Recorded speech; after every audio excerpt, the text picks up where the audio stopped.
धर्म पूर्वक अर्थ कमाओ, पाप का पैसा नहीं। खूब भगवान नाम जप, भगवत कीर्तन, ये परम पुरुषार्थ है, इसी से भगवत प्राप्ति हो जाएगी। और ज्यादा प्रपंच करने की जरूरत नहीं। क्षमावशी कृतिर्लोके क्षमया किम न साध्यते, शांति खड्गः करे यस्य किम करिष्यति दुर्जना। जब तुम धर्म मार्ग में चलोगे तो दुर्जन लोग तुम्हें परेशान करेंगे।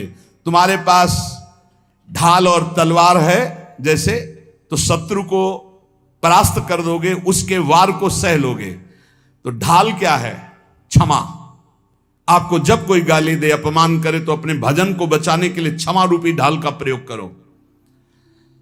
और दुर्जन जब प्रहार करते हैं, निंदा करते हैं, अंदर से बाहर से, अंदर से काम क्रोध आदि, तो शांति रूपी तलवार से काट दो। शांत रहो, चुप रहो, क्षमा कर दो। क्षमा रूपी ढाल, शांत रूपी तलवार, इससे आप क्रॉस करते हुए चले जाओगे भगवत मार्ग में आगे। स्वर्ग के देवता, बड़े बड़े देवता जिसको नमस्कार करते हो, कौन सा पुरुष होता है? बोले वो दो प्रकार के होते हैं।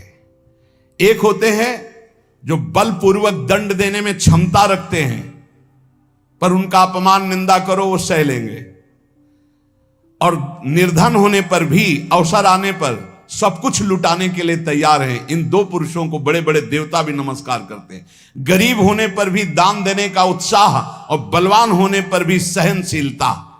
दूसरे के द्वारा किया हुआ निंदा, अपमान आदि मौन होकर सह लेते हैं, यद्यपि सामर्थ्य उनमें दंड देने की है।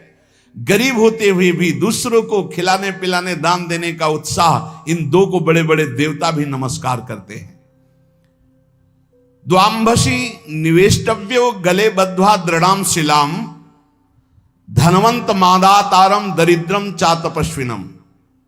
ये दो मरे हुए ही समझो, संसार में जीवित है, पर इसका अर्थ सीधे होता है गले में पत्थर डालकर डूब के मर जाने वाले स्वभाव वाले हैं। क्या? जो धनी होने पर भोग विलासिता में पैसा खर्चा करते हैं।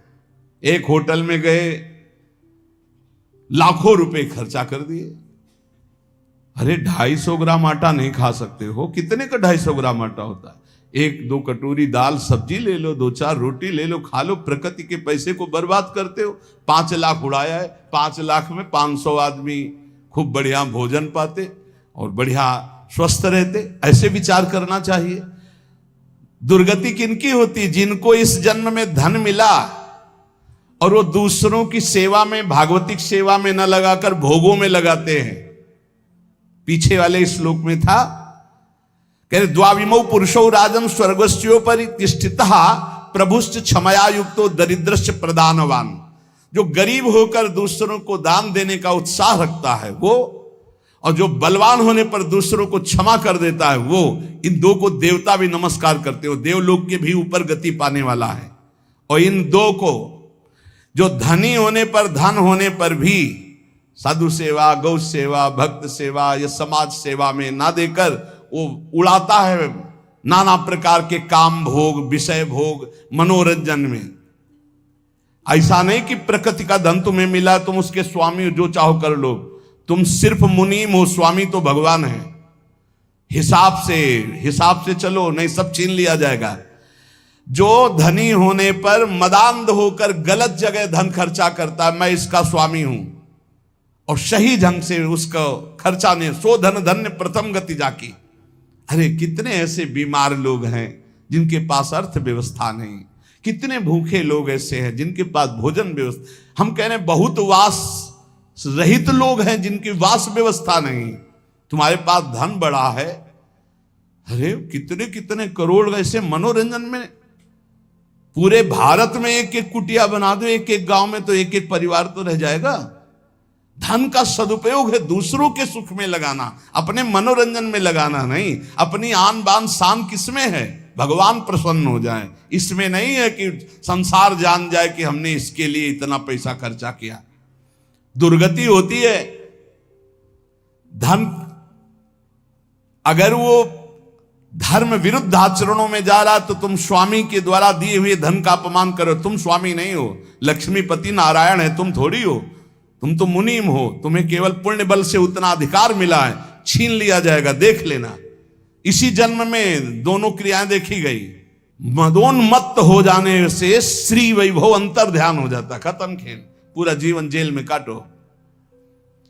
और जो दरिद्र होने पर कष्ट सहकर भगवान नाम जप करके अपना काम नहीं बना लेता है, भोगों के लिए ललचाता हुआ दूसरों की चाटुकारिता करता है, दोनों मरे हुए पुरुष हैं ये, मरे हुए। जिन हरि भगत हृदय नहीं आनी, जीवित सौ समानते प्राणी। हरणम च परश्वानाम परदाराभिमर्शनम सुहृदश्च परित्यागस्त्रयो दोषा छयावहा। महान धर्मावतार भगवान की परम प्रेमी विदुर जी, ये जो दूसरे को फुसलाकर या जबरदस्ती या किसी भी प्रभाव से दूसरे की संपत्ति का अपहरण करते हैं, या मित्र की पत्नी या व्यवहार बनाकर या प्रलोभन करके दूसरे की स्त्री के साथ सहवास करते हैं, और जो अपने मित्र के साथ दगाबाजी धोखाबाजी सुहृदों का परित्याग करते हैं, इनको निश्चित दुर्गति प्राप्त होती है।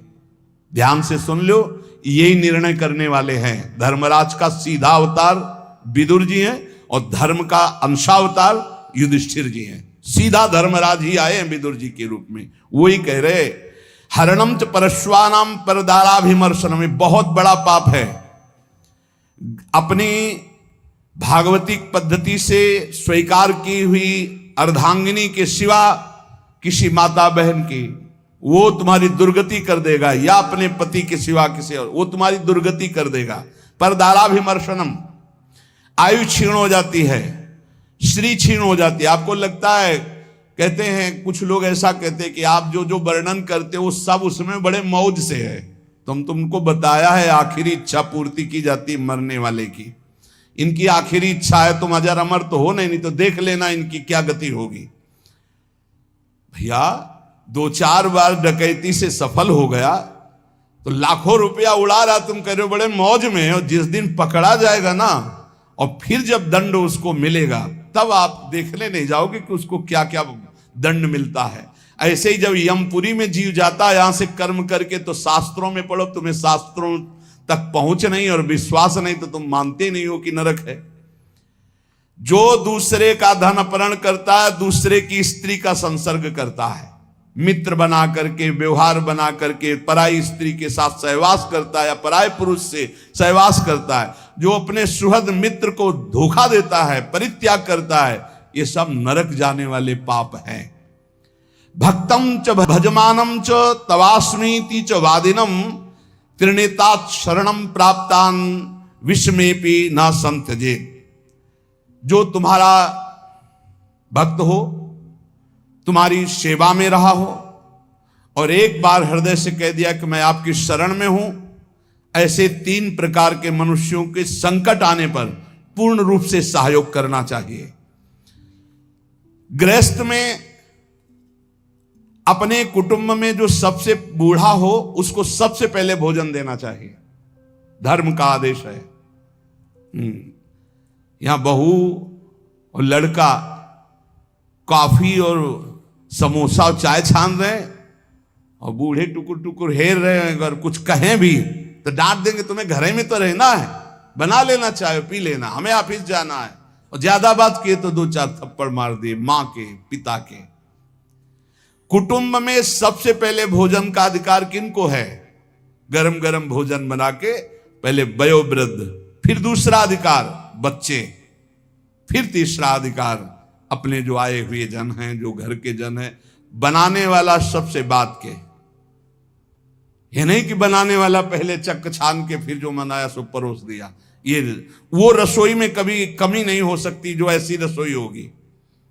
एक अन्नपूर्णा जी का कृपा प्रसाद होता है उस रसोई में। रसोई में कभी भोजन पाया ना जाए, रसोई कभी जूठी ना हो, बाहरी कोई रसोई देख ना पावे, रसोई पर्दे में रहे और पवाते रहो। आप देखो अन्नपूर्णा कैसे आप पर कृपा करती है। लेकिन यहां तो ऐसे दलित दुराए की हद है, हद है। वो उतार के रखा, धुआं निकला, मुंह में डाल के खा रहे हैं, वहीं खा रहे हैं, परोसा। ना भगवान से मतलब, ना भगत से मतलब है, ना बूढ़ों से मतलब है, ना। ऐसी दलिद्रता छाई हुई है रसेंद्री जनेन्द्री की, पूछो मत। ध्यान से सुने, इसीलिए महापुरुषों के वचन सुना रहे। आज से जो सुन रहे हैं, भोजन में सबसे पहला अधिकार रसोई में वयोवृद्ध का है। हम कह रहे ठाकुर जी को भोग लगा दिखा के उनको पवाओ, पहले बच्चों को पवाओ, जो और अपने जन उनको। रसोई करता वो सबसे बात के, जो घर का स्वामी बनने का अधिकार रखते हैं उनको सबसे बात के पाना चाहिए, पहले सबको पवा देना। मुखिया मुख सो चाहिए, खान पान सो एक भी ऐसा कोई भोजन का पदार्थ ना हो जो किसी को न दिया गया हो। छुपाव नहीं होना चाहिए। रसोई में जो बने सबको, पंगत में जो परोसा जाए सबको, नहीं परोसा ही ना जाए। ध्यान रखना, नहीं इससे अपराध लगता है। 20 को कुछ और, 30 को कुछ और, 50 को कुछ और, ऐसा नहीं। एक मुखिया मुख सो चाहिए, खान पान सो एक। घर में जो चीज बनाओ वो सबको बराबर दो। ऐसा नहीं होना चाहिए कि आप अपने लिए कुछ अलग, उनके लिए कुछ अलग। जब अपनी मोह वृत्ति होती है, सत्संग का ज्ञान नहीं होता तो अलग अलग होता है, बहुत विचित्र होता है, बड़ा अपराध बनता है। दूसरा, अपने संबंध में जो संकट में पड़ा हो तो बिना बुलाए अपने आप जाकर उसका सहयोग करना चाहिए। तीसरा, यदि अपनी बहन संतानहीन हो, व्यवस्था ना हो और वो अपने पास रहना चाहे तो आदर के साथ पूरे जीवन उसको रखना चाहिए। भगवान धर्म स्वरूप विदुर जी कह रहे, अगर गृहस्थी में रहकर ये 4 आचरण संभाल ले जो अभी बोले गए और नाम जप करे तो भगवान की प्राप्ति निश्चित है। बड़े बूढ़ों को भोजन में सबसे पहला अधिकार है। बड़े बूढ़े भगवान साक्षात, मातृ देवो भव, पितृ देवो भव। यदि तुम्हारा कोई संबंधी कष्ट में है तो बिना बुलाए जाओ, उसका सहयोग करो। और यदि तुम्हारी बहन संतानहीन, धनहीन है, परिवार में उसको नहीं रखा जा रहा, आप आदर पूर्वक जीवन भर रखो, इससे भगवान प्रसन्न हो जाएंगे।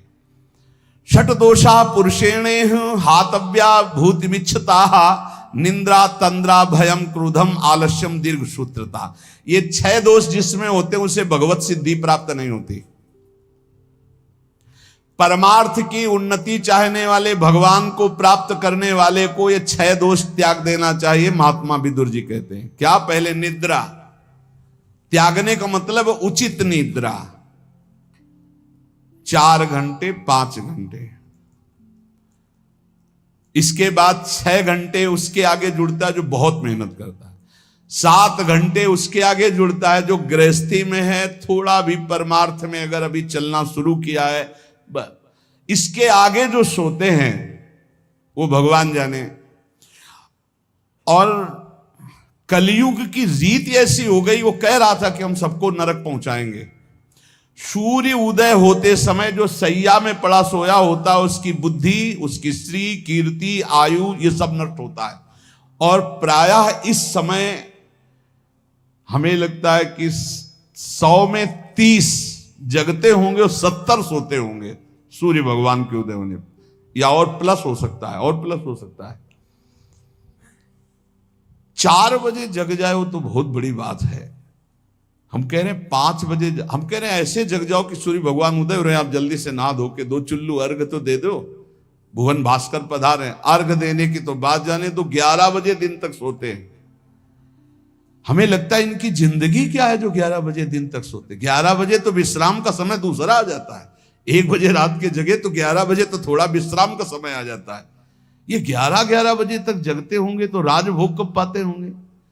इनका शयन भोग तो निशाचरी ही होता होगा रात्रि में 11 के बाद, नहीं 2 बजे सोते होंगे। 3, 4, 5, 6, 7, 8, 9, 10, 11, मतलब कम से कम 9 घंटे सोते हैं। ये जिंदगी ठीक नहीं। इससे पूरा का पूरा आपका परमार्थ नष्ट हो जाएगा। विदुर जी महाराज कह रहे, एक बार कुछ ऐसे नाइट ड्यूटी वाले जन हैं, तो हमें लगता है अगर ऐसा कुछ हो तो सूर्य उदय के समय उठ जाओ, हाथ मुंह धो करके यार सूर्य भगवान को प्रणाम करो और थोड़ा नाम जप करो, फिर सो जाओ। अगर आप रात में जगे ड्यूटी पर, सूर्य उदय के होते समय अगर सोते मिले तो आपके सुकृत नष्ट हो जाएंगे। ये पक्का समझो, आपका श्री वैभव क्षीण हो जाएगा। आपको लगेगा बहुत धनी है। ये धन कितने मिनट का भैया, आंख मुंदी खत्म खेल जाएगा यहाँ का बैंक बैलेंस। हम उस धन की बात कर रहे हैं जो तुम्हें जन्म मृत्यु के चक्र से छुड़ाएगा। पहला है निद्रा, इस पर शासन करो। दूसरा तंद्रा। तंद्रा का मतलब होता है ना नींद है ना जागृत है, वो एकदम खोए रहते हैं, ऐसे चेतना में आए, ना सो रहे हैं ना जग रहे हैं। सोने का मतलब था सोने में एक अलार्म बजता रहता, वो पता चल रहा है कि सो रहा है। और एक तंद्रा होती कि उसमें अलार्म नहीं बजेगा, वो चल रहा, वो तंद्रा। और तीसरा भय। किसी ने हमसे पूछा कि आपको भय है? मुझे लगता है आपको कभी कोई भय नहीं, क्योंकि आपका सत्संग सुनते हैं। हम कहा एक भय है, एक भय हर समय बना रहता है कि लाखों की श्रद्धा है, हे भगवान कभी हमारे द्वारा मन वचन कर्म से ऐसा कोई कार्य न बन जाए जिससे किसी की श्रद्धा नष्ट हो जाए, उसका भगवत मार्ग रुक जाए। बस एक बात का भय रहता है, हमारे द्वारा कहीं कोई ऐसी वचन न निकल जाए, किसी को पीड़ा पहुंचे, हमारे द्वारा कोई ऐसा कर्म न बन जाए जिससे किसी की श्रद्धा नष्ट हो जाए। क्योंकि संतों पर श्रद्धा बहुत समय के बाद होती है, समय समय पर ऐसा भगवान का एक संत की क्रिया से लाखों संतों की प्रति अश्रद्धा हो जाएगी। हे प्रभु कभी हमारे द्वारा ऐसा आचरण न बने, हमारे वचन ऐसे न निकले, हमारा कोई ऐसा भाव न हो जिससे किसी की श्रद्धा का नाश हो। इस बात से भय लगता है, बस किसी की श्रद्धा नष्ट ना हो। हमारी गति दुर्गति को से कोई फर्क नहीं, सामने वाले की गति ना बिगड़े, उसका भाव मंगल मन रहे, हमारे अंदर कोई ऐसी वार्ता ना आ जाए, कोई ऐसा दोष ना आ जाए जिससे किसी को भाव बिगड़ जाए। बस एक भय रहता है, और ये भय भजन बढ़ाने में काम आता है। यही डर ही डरपि हरिवंश हित, जिनो भ्रमय गुण सलिल पर, जी नामन मंगल लोक त्यों सुहरिपद भज न विलंब कर। इस डर से डरते रहना चाहिए कि कहीं हमें माया की त्रिगुणात्मिका वृत्ति फिसला न दे। इसलिए हर समय जिनका नाम तीनों लोकों का मंगल करने वाला है, उन हरि का जप करते रहना चाहिए, राधा राधा हरि हरि। और भय, ये अन्य भय भगवान की प्राप्ति में बाधा पहुंचा देगा। निद्रा, तंद्रा और भय और क्रोध, ये तो निश्चित समझो, अनुभव की भी बात कह रहे हैं, महीनों के भजन को शांत कर देता है। जो भजन का तेज उत्पन्न होकर ज्ञान प्रकाशित करता है उसी को बैठाल देता है। क्रोध नहीं आना चाहिए, गुस्सा नहीं आनी चाहिए। और आलस्य, ये आलस्य भजन मार्ग में बहुत ही घातक है। अरे कल कर लेंगे, 11 माला तो कहा है, आज 5 कर लिया है, कल 11 और 6 कर लेंगे, और कल ही आलस्य दिखाएगा, परसों कल धीरे धीरे खत्म नियम। दीर्घ सूत्रता, हर कार्य को आगे टालते रहना। निद्रा, तंद्रा, भय, क्रोध, आलस्य, दीर्घ सूत्रता, ये 6 दोष भगवत प्राप्ति नहीं होने देते, इसलिए इनका त्याग करें। जो अपने सुख में प्रसन्न नहीं होता, दूसरे के दुख में हर्षित नहीं होता, जो दान देने के बाद कभी किसी से बोलता भी नहीं है कि मैंने इतना अमुक को दिया, बिल्कुल शांत, कोई जानता ही नहीं कि दिया, वह भगवत मार्ग में आगे बढ़ता चला जाएगा। चाहे जैसा सम्मान, प्रियता, सुख, अनुकूलता, बिल्कुल गंभीर। दूसरे का दुख देखकर दुखी होना, ना कि हर्षित होना। और अपना जो दान है वो कोई जान न पावे कि हमने दिया है। ऐसे 3 प्रधान आचरण ये हैं जो भगवत मार्ग में आगे बढ़ाते हैं। एक भक्त थे, एक दिन वो कह रहे थे कि हमारे हृदय में एक प्रबल लालसा जागृत हुई, जैसे छत्रपति वीर शिवाजी ने अपने गुरुदेव को सब कुछ दान कर दिया। मेरा हृदय कहता है मैं अपने गुरुदेव को अपने प्राण तक दान कर दूं, फिर भी मैं संकुचित हूं कि गुरुदेव को मेरे प्राण किस काम में आएंगे। जब मैं देखता हूं कि अपने गुरुदेव को जो देना चाहता हूं अरुचि है, तब मुझे लगता है क्या करूं जिससे मैं अपने गुरुदेव को प्रसन्न कर लूं। अंदर ये बात जरूर है, और ऐसा नहीं कि वो कोई साधारण पुरुषों में कि घर गृहस्थी के ऐसे ही नहीं, ऐसे नहीं, अरबों खरबों का वैभव है उनके पास। बस ऐसे साधारण पुरुष की तरह रहते हो। दोनों पति पत्नी रो के ऐसे कह रहे थे, हृदय में लालसा पर जब मैं देखता हूं कि मेरे पास जो कुछ है वो सब घास फूस है उनके लिए, तब लगता है क्या ऐसा कर दूं कि मेरे गुरुदेव प्रसन्न हो जाए। ये बात जिनके हृदय में बनी रहती है कि मेरे इष्ट देव कैसे प्रसन्न हो, मेरे गुरुदेव कैसे प्रसन्न हो, वो कभी दोष कर ही नहीं सकते।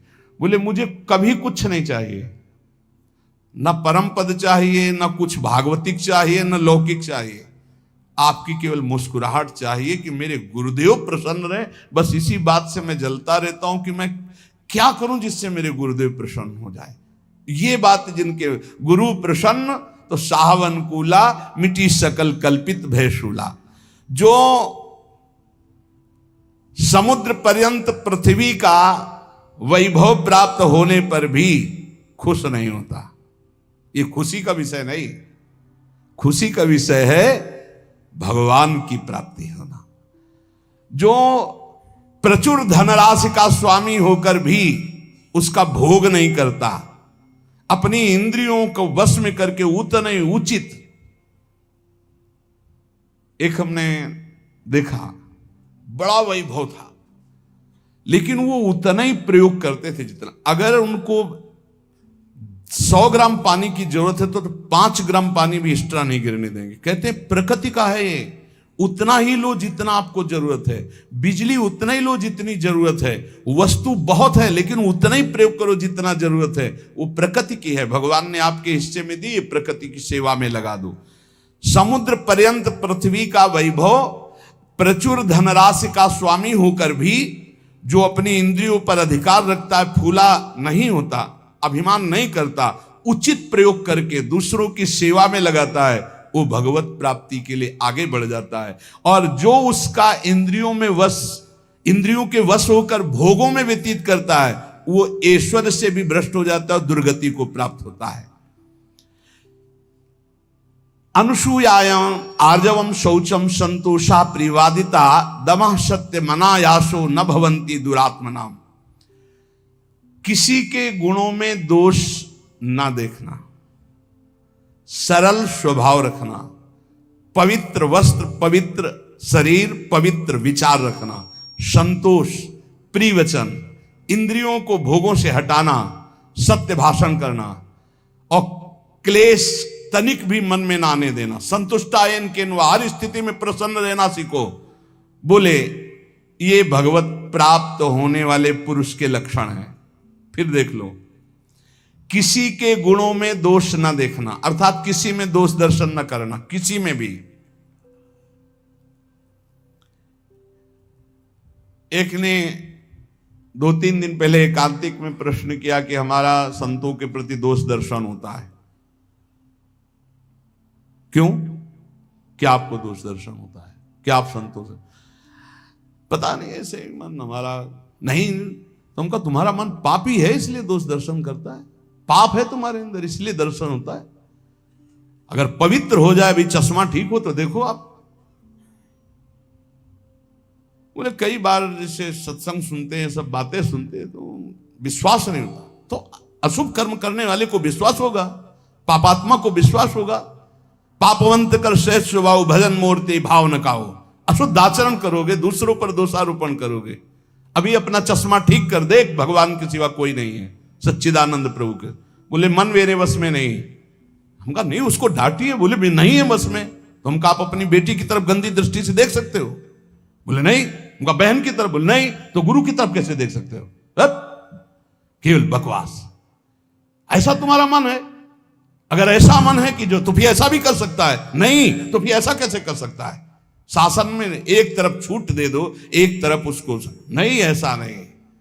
मन पर शासन बुद्धि का हो और बुद्धि पर शासन शास्त्र और सदगुरुदेव का हो, तब चलता है। किसी के भी गुणों में तुम्हें दोष देखने का अधिकार नहीं।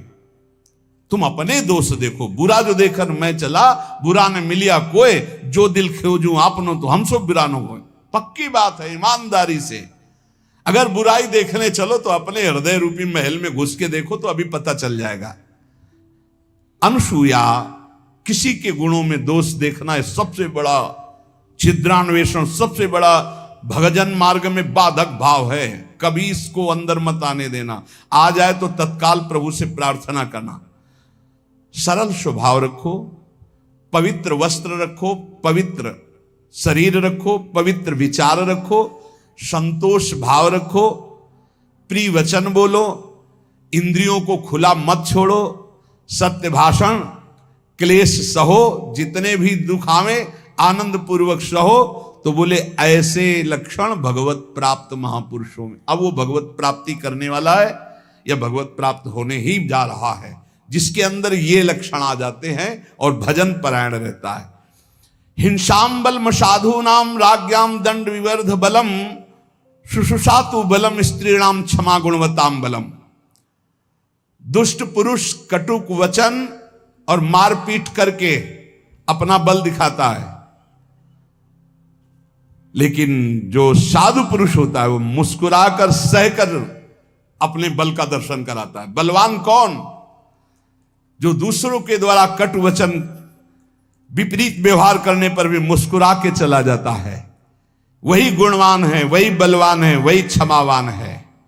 इसलिए हे राजन, मैं मधुर शब्दों में कह रहा हूं कि यदि तुम्हें भगवत प्राप्ति करनी है तो ये निद्रा, तंद्रा, भय, क्रोध, आलस्य, दीर्घ सूत्रता, इनको त्यागो। गुणों में दोष मत देखो किसी के, सरल रहो, पवित्र भाव रखो, संतोष, प्रिय वचन बोलो, इंद्रियों का दमन करो, सत्य भाषण बोलो, और जितना भी क्लेश दुख आवे चुपचाप सह जाओ, नाम जप करो, भगवत प्राप्ति हो जाएगी। इन महान पुरुषों के वचनों का बार बार मनन करो और अपने आचरण में उतारो। कभी तुम्हारा कोई पुण्य दान आदि बन जाए तो ये तुम्हारा अहंकार अंदर से उठेगा कि उसका वर्णन करूं, मत करना, वो तुम्हारे बहुत काम आएगा आगे चल करके। कभी किसी को पानी पिला दिया हो, कभी किसी को भोजन पवा दिया हो, कभी कोई दान पुण्य कर दिया हो, मौन रहना, पूछने पर भी मत बताना।